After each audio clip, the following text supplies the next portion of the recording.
Hello दोस्तों, शिक्षक दिवस के अवसर पर मैं आप लोगों को डॉक्टर सर्वपल्ली के जीवन परिचय से अवगत कराने वाला हूं। तो स्टार्ट करते हैं हम अपना वीडियो। सर्वपल्ली राधाकृष्णन का जन्म 5 सितंबर 1888 को तमिलनाडु में तिरुत्तानी में हुआ था। उनके पिता का नाम था वीर स्वामी और उनकी माता का नाम था सीतम्मा। उनकी पत्नी का नाम शिवकामू और उनके पास 5 बेटियां और एक बेटा था। उनके पास 5 बेटियां और एक बेटा था। अपने अकादमिक जीवन के दौरान उनको छात्रवृत्ति से सम्मानित किया गया था। उन्होंने बेल्लोर के बूर हाउस में दाखिला लिया, लेकिन 17 साल की उम्र में मद्रास क्रिश्चियन कॉलेज चले गए थे। 1906 में उन्होंने दर्शन शास्त्र से मास्टरी की। दोस्तों, this point is very important and this real questions. और उन्हें 1931 में नाइट पुरस्कार से सम्मानित किया गया और तब से स्वतंत्रता प्राप्ति तक उन्हें सर्वपल्ली राधाकृष्णन के रूप में संबोधित यानी कि कहा जाता था। लेकिन आज़ादी के बाद उनको सब डॉक्टर सर्वपल्ली राधाकृष्णन के नाम से पुकारते थे। 1936 में उन्हें ऑक्सफोर्ड विश्वविद्यालय में पूर्वी धर्मों और नैतिकता के स्पेलिंग प्रोफेसर के रूप में जाना जाता था और साथ ही ऑल सोल्स कॉलेज में फेलो के रूप में चुने गए थे।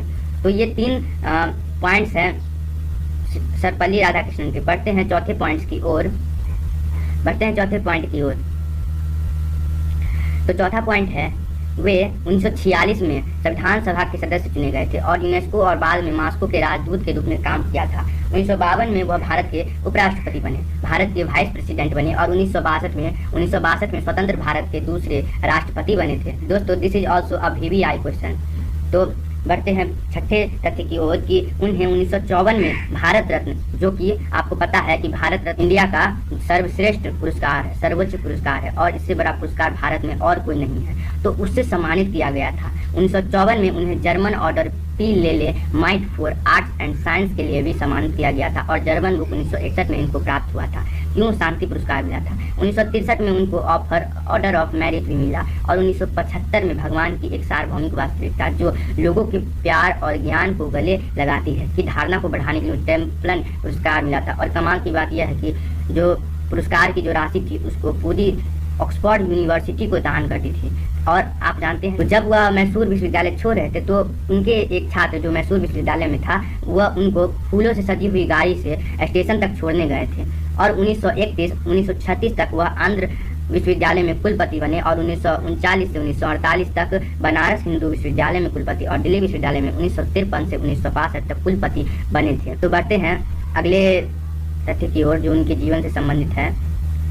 तो आपको बता दें कि जब उन्होंने ऑक्सफोर्ड यूनिवर्सिटी छोड़ दिया तो उनके याद में राष्ट्रपति सेवनिंग और स्कॉलरशिप और राधा कृष्णन मेमोरियल अवार्ड शुरुआत किया गया था, वहां दिया जाने लगा था, राधा कृष्णन जी के याद में दिया जाने लगा था। उन्होंने हेल्पेज इंडिया की स्थापना की थी जो बुजुर्ग वंचित लोगों के लिए एक गैर लाभकारी संगठन है। दोस्तों, 1962 से भारत में शिक्षक दिवस डॉक्टर सर्वपल्ली को उनकी जयंती पर श्रद्धांजलि देने के लिए हर साल 5 सितंबर को मनाया जाता है। तो यह 1962 से ही मनाया जाता है। This is also a VVI question and asked in many exams, so please remember this point. तो बढ़ते हैं अगले पॉइंट की ओर। तो हमारा अगला पॉइंट है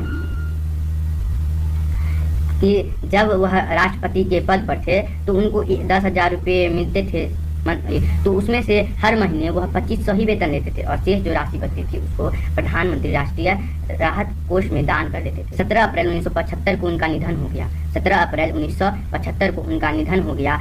और हम ऐसे विनम्र व्यक्ति से बहुत सारे जीवन की शिक्षा मूल्यों को प्राप्त कर सकते हैं।